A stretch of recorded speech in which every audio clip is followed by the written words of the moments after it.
Formes géométriques, couleurs vives, composition monumentale, l'artiste suédoise Hilma af Klint est l'une des pionnières de l'art abstrait. Si elle a gagné sa vie avec des œuvres figuratives, elle a produit dès 1906, soit bien avant Kandinsky, Malevich ou Mondrian, des peintures d'une audace exceptionnelle. Elle choisit pourtant de ne pas dévoiler ses œuvres abstraites de son vivant et stipule même dans son testament qu'elles devront rester scellées au moins 20 ans après sa mort. Il faut attendre 1986 pour que ses peintures soient présentées pour la première fois au grand public et 2026 pour que la France lui consacre une grande rétrospective ici au Grand Palais avec le Centre Pompidou. Hilma af Klint en 5 œuvres, c'est parti!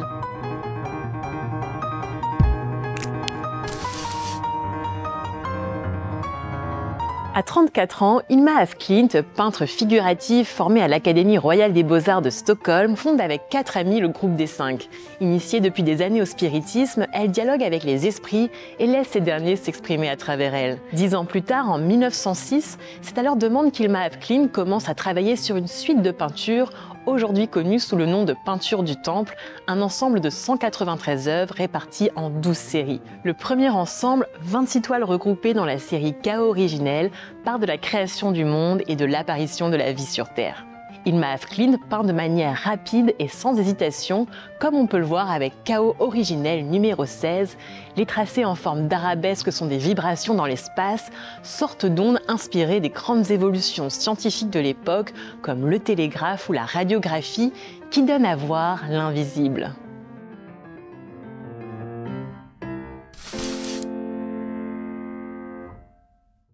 Son travail pour les peintures du temple se poursuit avec la série Eros. Dans ces tableaux, Hilma af Klint, qui s'intéresse avec un siècle d'avance à la question du genre et de l'identité, fait souvent se rejoindre le féminin et le masculin.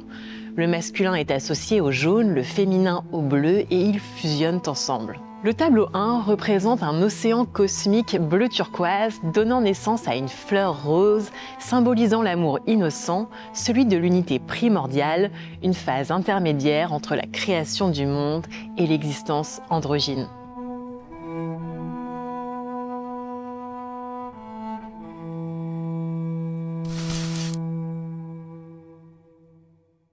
La troisième œuvre monumentale fait partie de la série des 10 plus grands qui est au cœur du dispositif des peintures du temple. Ces peintures représentent les 4 âges de la vie humaine, enfance, jeunesse, âge adulte, vieillesse. Les formes et les couleurs, pastel et vives, sont très modernes pour l'époque, tout comme sa technique. Les traces de pas sur la toile laissent penser qu'elle aurait peint directement au sol.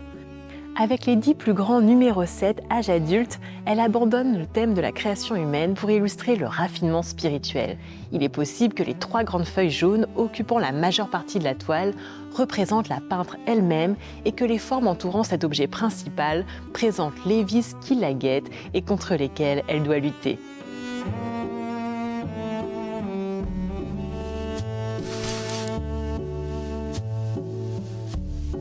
Au printemps 1915, l'artiste poursuit son œuvre en créant la section UW, composée d'une seule série, aujourd'hui connue sous le titre de Colombe, symbole de paix. Dans le tableau Colombe numéro 2 figure un disque dont la base, peinte aux couleurs de l'arc-en-ciel, est surmontée d'un cœur, une sorte d'harmonie entre le bien et le mal. Hilma af Klint considère qu'il y a un lien entre les formes géométriques et le développement spirituel. Ces dernières semblent inspirées d'un épisode visionnaire.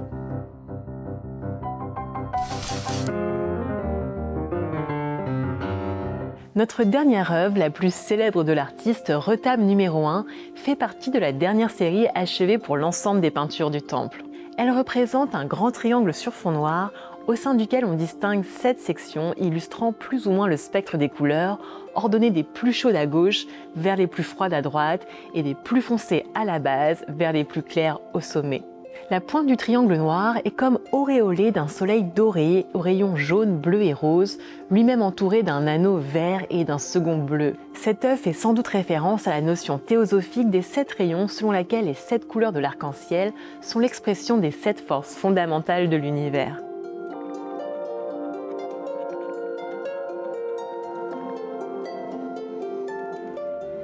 Vous l'aurez compris, entre symboles, lettres, diagrammes, arabesques ou spirales, l'œuvre de Hilma af Klint est cryptée, énigmatique et profondément visionnaire.